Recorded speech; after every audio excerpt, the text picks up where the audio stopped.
সড়ক দুর্ঘটনা একটা জটিল অঙ্ক। এটা শুধুমাত্র অবকাঠামো আধুনিক করলাম, স্মার্ট করলাম আর দুর্ঘটনা নিয়ন্ত্রিত হয়ে যাবে, এটা আমাদের অনেকেরই যারা রাজনীতিবিদ আছেন, যারা নীতি নির্ধারক আছেন, তারা হয়তো বা ভাবতে পারেন। তারা একটা আত্মতুষ্টিতে আছে। আপনি যেভাবে বলছেন আমরা অনেক মহাসড়ক চওড়া করে ফেলেছি, ঝকঝকে মসৃণ করে ফেলেছি, গতি বাড়াচ্ছি, কিন্তু এই গতি বাড়ানোর সাথে সাথে বিজ্ঞানসম্মত যে কাজগুলি করা দরকার আমি মনে করি একটাও হয়নি। কারণ বিজ্ঞানসম্মত কাজ করতে গেলে আপনার যে প্রতিবন্ধকতা আছে সেই জায়গায় আসলে আমাদের সরকার, নীতি নির্ধারক সবাই অসহায় হয়ে পড়ছে। আপনি দেখেন বিগত আমি এক যুগের কথাই যদি বলি, যতগুলি পদক্ষেপ নেওয়া হয়েছে সড়কে শৃঙ্খলা ফেরানোর জন্য প্রত্যেকটাই হোঁচট খেয়েছে। সরকারকে কিন্তু ব্যাকট্র্যাক করতে হয়েছে। আমরা যে লক্কর আনফিট গাড়ির কথা বলি, 2019 সালের প্রথম দিকে সরকারের সর্বোচ্চ পর্যায়ে থেকে কিন্তু হুঁশিয়ারি আসলো যে আমরা আনফিট গাড়ি নিয়ন্ত্রণ করব। আমরা দেখলাম এক বছরের মধ্যে আমার যানবাহনে যে একটা বিরাট বহর আছে তার সাথে আরও 70,000 আনফিট ভেহিকল যুক্ত হয়ে প্রায় 5.5 লক্ষ হয়ে গেল। গত সপ্তাহের বিআরটি এর তথ্যই বলছে এখন এটা 6 লক্ষের উপরে চলে গেছে। তার মানে আমরা হুঁশিয়ারি দিচ্ছি আনফিট গাড়ি নিয়ন্ত্রণ করব, কিন্তু একদিকে আমরা দেখছি অন্যদিকে আপনার আনফিট গাড়ি বাড়ছে। এবং আপনি দেখেন পৃথিবীর কোনো দেশ কি আছে যে এইভাবে পাইকারিভাবে ফিটনেস সনদ দেওয়া হয়, যেখানে আপনার ডিউজ বা ফিজ যেগুলো আছে, জরিমানা আছে, সব কিছু মকুব করে দিয়ে বলা হচ্ছে যে আসো ফিটনেসের সনদ নাও। কিন্তু তারপরেও আসলে বাসের মালিক যারা আছে, পরিবহন নেতা যারা আছে, তারা আসলে অনুভব করছেন না এই ফিটনেসটা নেওয়ার দরকার আছে। কারণ তারা জানে যে সড়কের যারা আইন শৃঙ্খলার সাথে জড়িত, যারা আইন প্রয়োগ করবে, যারা নিয়ন্ত্রণকারী সংস্থা আছে, তাদেরকে ম্যানেজ করে আসলে চালানো যায়। তার তাদের ওই ফিল্ডটাই হচ্ছে না যে আমার আসলে ফিটনেস সনদ নেওয়ার দরকার আছে। এবং এমনকি আপনি জানেন যে চালকের যে অভিজ্ঞতার যে সনদের কথা আমরা বলি, সেই ক্ষেত্রেও কিন্তু বারবার কম্প্রোমাইজ করা হয়েছে।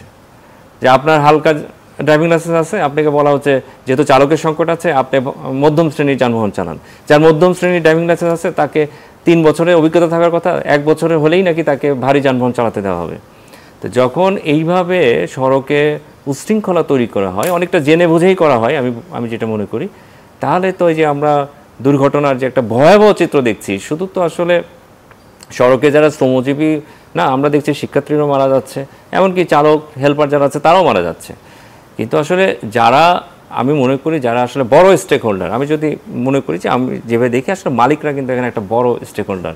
কিন্তু মালিকরা আসলে এই যে আনফিট যানবাহন, আনফিট চালক, তাদের হাতে যানবাহনটি তুলে দিচ্ছে। এবং যে আমরা এখন শ্রম আইন নিয়ে কথা বলছি বা যে ওয়েজেস নিয়ে কথা বলা হচ্ছে, সেখানে যেভাবে আসলে কম্প্রোমাইজ করা হয়, এই যে মজুরির কথা বলি আমরা, এই মজুরি দিয়ে আপনি কিভাবে একজন ফিট চালক পাবেন?